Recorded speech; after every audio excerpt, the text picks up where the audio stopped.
Métanoïa, l'ange de la transformation, par l'estimé pasteur Kelate Hypothé, leader fondateur des églises ambassades, Impact Divin à Idé.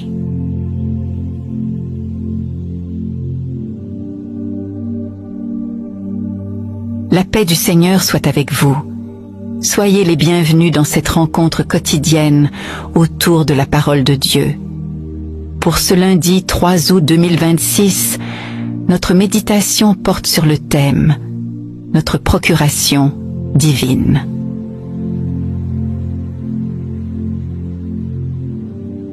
Écoutons notre verset d'ouverture, tiré de l'Évangile selon Jean, au chapitre 14, verset 13. « Et tout ce que vous demanderez en mon nom, je le ferai, afin que le Père soit glorifié dans le Fils. »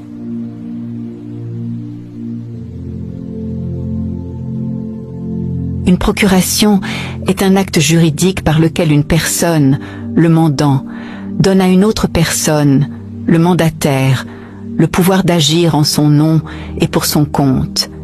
Cet acte juridique exige un document écrit qui porte la signature du mandant et détermine les domaines dans lesquels le mandataire a pouvoir d'agir. La Bible nous enseigne dans l'Évangile, selon Luc au chapitre 4, versets 5 à 6, que par la désobéissance du premier Adam, le monde avait été donné au diable. Mais gloire soit rendue à Dieu. Par l'obéissance du second et dernier Adam, Jésus-Christ, le Dieu véritable, le monde entier a été complètement racheté au moyen de son précieux sang. Cette vérité nous est rappelée dans l'Évangile selon Matthieu, au chapitre 13, versets 36, 38 et 44. Au-delà du rachat du monde, le cosmos, Jésus, par son incomparable sang, le sang qui a acquis une rédemption éternelle, a aussi racheté tous les hommes, comme l'affirme le livre de l'Apocalypse, au chapitre 5, versets 9 à 10. Désormais, le cosmos et tout ce qui s'y trouve appartiennent à Jésus-Christ. Par son précieux sang, il a vaincu et conquis le diable, le rendant impuissant et le dépouillant de tout pouvoir, tel que rapporté dans l'Épître aux Hébreux, au chapitre 2, verset 14. Alléluia. Comprenez ceci, en tant que notre représentant, tout ce que Jésus a conquis et acquis est maintenant à notre disposition.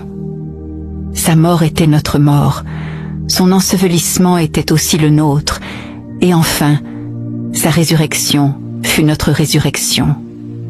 C'est cette vérité que nous enseigne l'épître de Paul aux Romains, au chapitre 6, verset 4.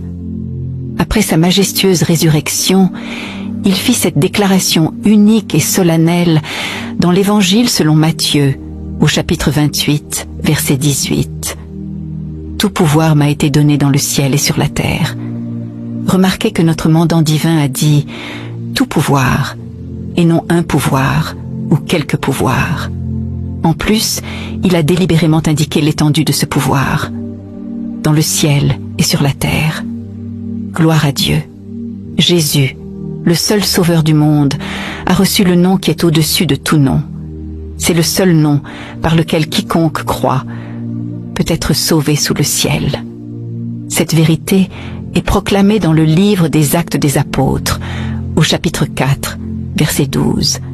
Et au nom de Jésus, tout genou fléchira.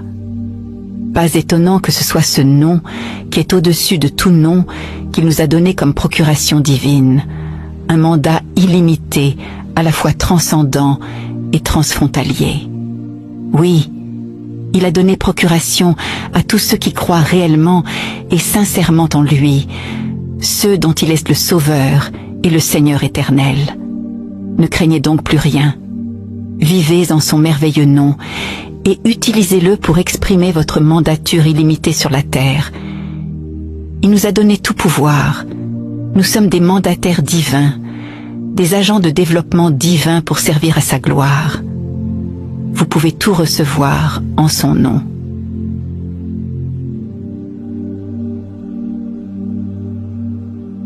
Prenons maintenant quelques instants pour prier ensemble.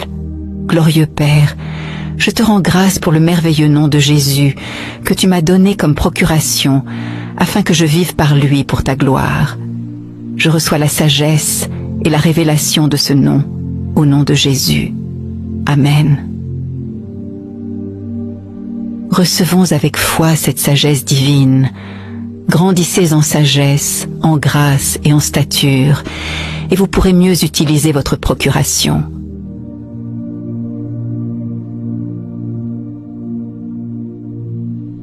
Nous vous encourageons également à approfondir cette méditation en lisant les passages suivants. L'Évangile selon Luc, au chapitre 10, verset 19. L'Évangile selon Jean, au chapitre 16, versets 23 à 26. L'Épître de Paul aux Philippiens, au chapitre 2, versets 8 à 10. L'Épître de Paul aux Colossiens, au chapitre 2, versets 9 à 10. Alors que nous achevons cette méditation, retenez ceci. Vous avez reçu la procuration divine. Utilisez le nom de Jésus.